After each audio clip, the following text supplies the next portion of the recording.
This is MJ. I'm an author, I'm an artist, I'm an analyzer. You can find all my work at mjmunoz.com.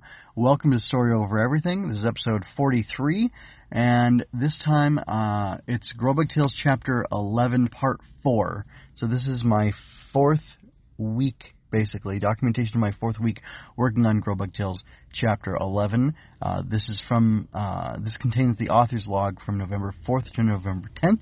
However, I did not record on November 4th or November 10th, so really it's the author's log from November 5th to November 9th. So that was 5 days worth of writing that I did during that 1 week, and that brought me pretty close to ending things, and that's basically it. So it's a couple weeks out that I'm actually recording this since Anyway, something crazy happened, but anyway, here it is. All the stuff is ready for you. The audio is ready, so listen to the snippets of the chapters, and I'll talk about it afterwards.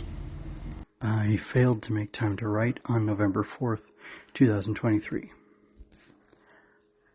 November 5th, 2023, my 10-minute writing session.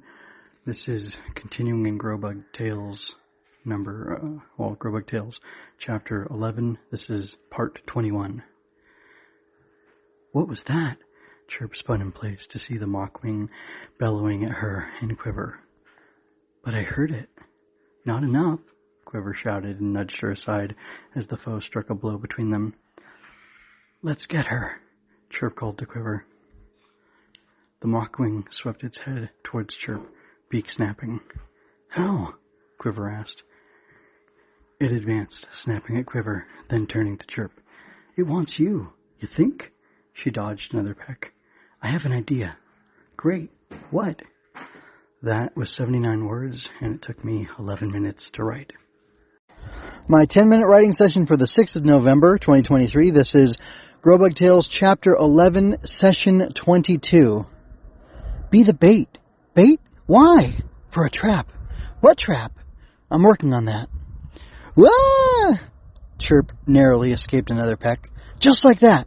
I'm not trying to lead it. I'm trying to not die. Good, Chirp. Just follow me. Quiver dashed through branches and boughs. Chirp followed after him, and the Mockwing followed her. They looked like a bizarre... That took me 10 minutes and 50... It took me 10 minutes to write, and it was 59 words. And my 10-minute writing session for the 7th of November, 2023... This is Grobug Tales, Chapter 11, Part 23, and it goes like this. ... Flying worm or something. I know what I'm going to call that thing now. It's an editor's note, but here we go. I'll just let it lie for now. They circled the shrub for a while, until Quiver shouted to Chirp, I've got an idea! He dove into the foliage and emerged through the other side. Chirp and the Mockwing followed. The Mockwing had some twigs and leaves sticking through it, but it rolled, shaking off the debris. They ran 2 more circuits through the bush, then Quiver stopped suddenly. Chirp almost crashed into him, but swerved past. A jet of dust shot from Quiver, covering the Mockwing. Okay, Chirp, get ready to... It took me 11 minutes to write that, and that was 88 words. My 10-minute writing session for November 8th, 2023. I'm continuing in Grobug Tales Chapter 11. This is Part 24. Blast! Chirp pivoted and put the enemy in her sights. Now! Chirp chirped with a piercing sound that worked in concert to stop the foe. The Mockwing froze, caught in the bushy foliage. Chirp and Quiver dashed to meet the Mockwing, and that took me 10 minutes to write, and it was 43 words. My 10-minute writing session for November 11, 2023 is Grobug Tales Chapter 11, Part 26, it looks like. Is that right? Hold on. No. November 9th, that's Part 25. Okay. ... Attacked it with light arms and radiance. Now that the Mockwing had been stopped, the 2 cadets now had the time to apply their attacks for long enough to hurt it. As the moments ticked on, they burned away at the creature. Puffs of mist shed from the bird as they continued to attack. The bird had been stunned by Chirp's sonic attack and Quiver's paralyzing spray, but it was too strong. Neither of the cadets' attacks by itself would have hurt the Hobnot, but together they were able to deal serious damage. The Mockwing shrieked with rage and thrashed. It was not ready to be vanquished. It broke free and dove for the pair. That took me 11 minutes to write, and that was 115 words. I came across, everything is divine providence, so it wasn't an accident, but I came across something just the other day, I believe yesterday, and this person was talking about documenting things, and, they hear all this advice from creators or creatives, document everything. And she was saying, well, yeah, documentation is good, and but I have a glut of information, and it's all just like digital garbage. It's like I have a digital junkyard here, and what do we need to do to make this work? We need to process our information. So, yeah, in effect, it's interesting. I am documenting and chronicling my creative process, but the purpose of it is, one, to create primarily, I'm documenting to keep myself moving and making the stuff, making the actual art, the books. And both the written art and the drawing art, the illustrated art, I guess you could say. I'm such a self-taught everything that I just make up terms for what I do. It's kind of strange, but anyway.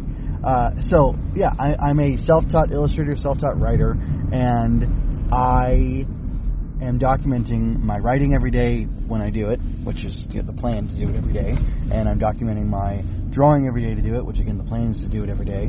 And when I do it, I do document it, and I'm using it all, and I'm figuring out a way I can use it all even better. So I had gotten into a place where I thought, well, I don't really need to draw anything for these Grobug books anymore. I was for a little while, and then I got away from it, and I took a long time off of doing anything creative, which was not good for me, not good for my soul. But when I finally got back to it, I thought, okay, well, I'm going to work on the Grobug book. I'm going to keep writing that, and then I'm going to work on my superhero books by drawing stuff for them, and that'll be great, and they'll give me a creative outlet, and I'll be working on two different things, and it'll be, a nice little break for me to go from one to the other. That way I'm not just all Grobug all the time, and I'm not all superheroes all the time, especially because the way my superhero books are working out, the way Grobug Tales and my other stuff has worked out, it's taken me a long time to get in and done. I'm hoping and praying that with my new methodology of making sure I dedicate, the 10 or more minutes a day to the writing and the drawing, that I'll actually be able to have more discipline and more focus, and really create a workflow for myself so that I'm getting the job done more quickly. However, I also need to change the way I approach my work, and I'm thinking I need to draw and write. I need to draw what I'm writing about, or write what I'm drawing about. That makes sense. I'm going to write what I'm drawing about, or draw what I'm writing about. Whoa. I have no idea what I just said. Anyway,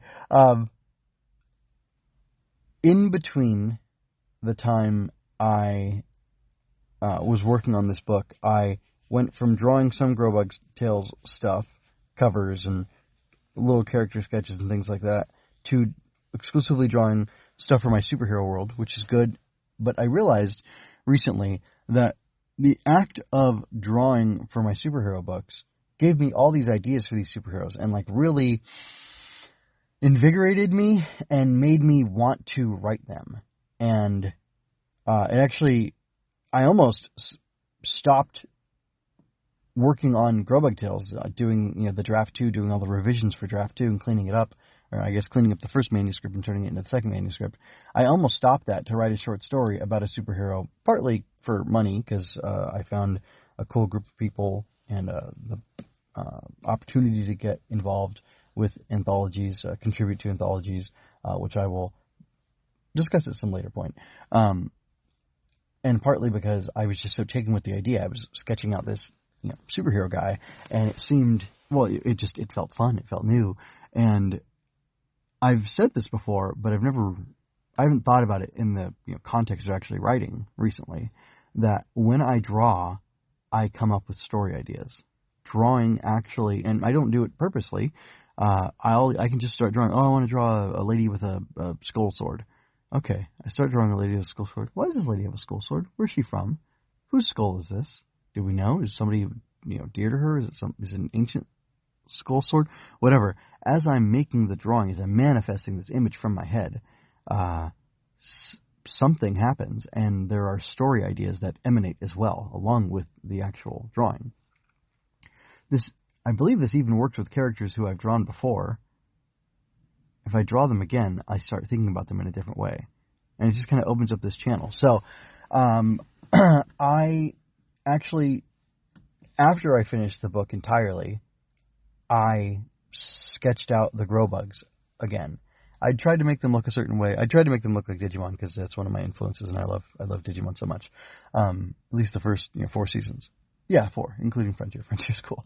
Anyway, so I was trying to draw on that, and it's just something felt off. Like, I couldn't make the bugs cute enough. And I thought, well, maybe I don't want them to look like Digimon. Maybe I want them to be like Digimon, but look like real insects. And I toyed around with that idea for a while, but as I was developing the book, I thought, well, how do these guys do anything? I just have this vague, they shine a light power. Does the light come off their wings? Does it come off their bodies? Does it come off their antennae? I really don't know. The mechanical issues stayed foggy for me because I didn't give myself the opportunity. When I'm only writing 10 minutes a day, I don't want to document, what should I do? And I did do that along the way. Some of my documentation of my writing, some of my 10-minute writing sessions were me writing down notes and outlining, asking a bunch of questions. Should I do this? Should I do that? What about this idea? And that's okay, but it's okay, but I think it's more efficient for me to, in the future, think about my story and think about my characters and how they work by drawing them and saying, okay, well, what's this going to look like physically? How big is this thing? What are the details of its texture? What are the details of its body?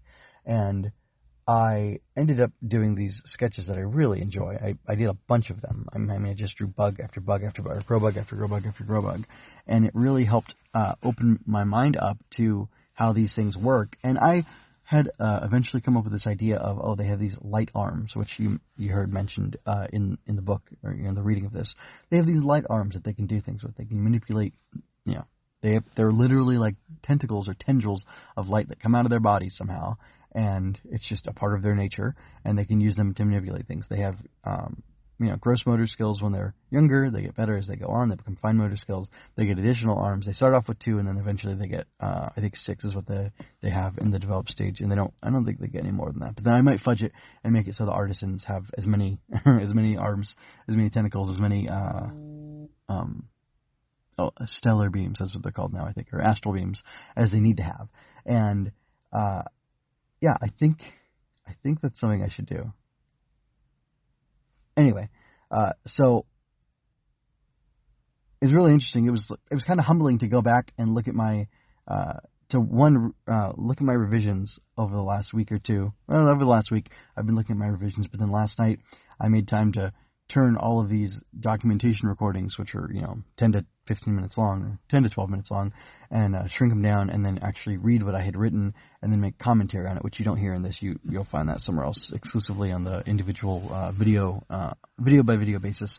It's like shorts. Anyway, they're shorter videos, a couple minutes long though, on YouTube or TikTok, whatever. And you can find them linked. You can just find them. So anyway, but yeah, so I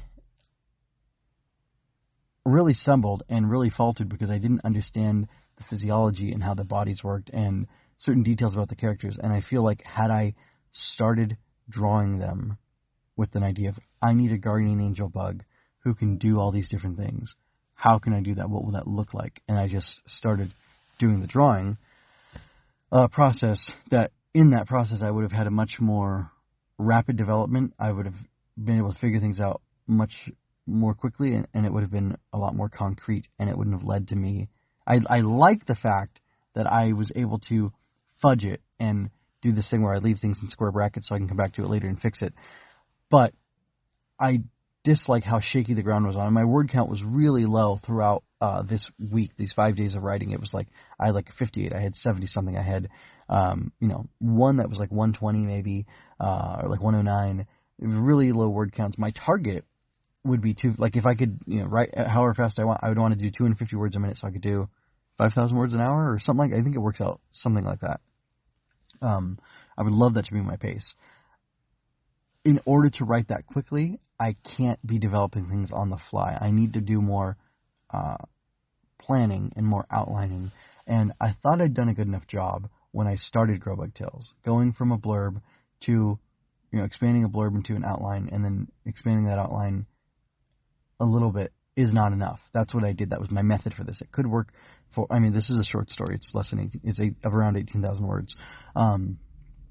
So it definitely, it's doable, but it's taken me a long time, both because I think the method of me writing only 10 minutes a day and having the lack of outline. So it makes more sense, while I'm itchy, while I want to get to writing already, I think it makes more sense to just put myself through the paces, draw every character, draw all the monsters, draw all the different aspects of the world before I start writing. And it's okay to start with the idea. Okay, what's the idea? There are guardian angel bugs that protect children from monsters in the night. Okay, what do those guardian angel bugs look like? What do those monsters look like? If I were to assign myself the task of sketching those things out first, it would help me work through all the practical implications and help me develop everything.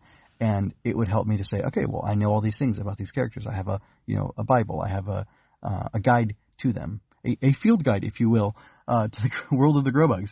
And I have these things that I can work off of. And now that I have all these ideas stored up, now I can be creative and just flow and write and work and not worry about making it up as I go along. I hope you enjoyed that.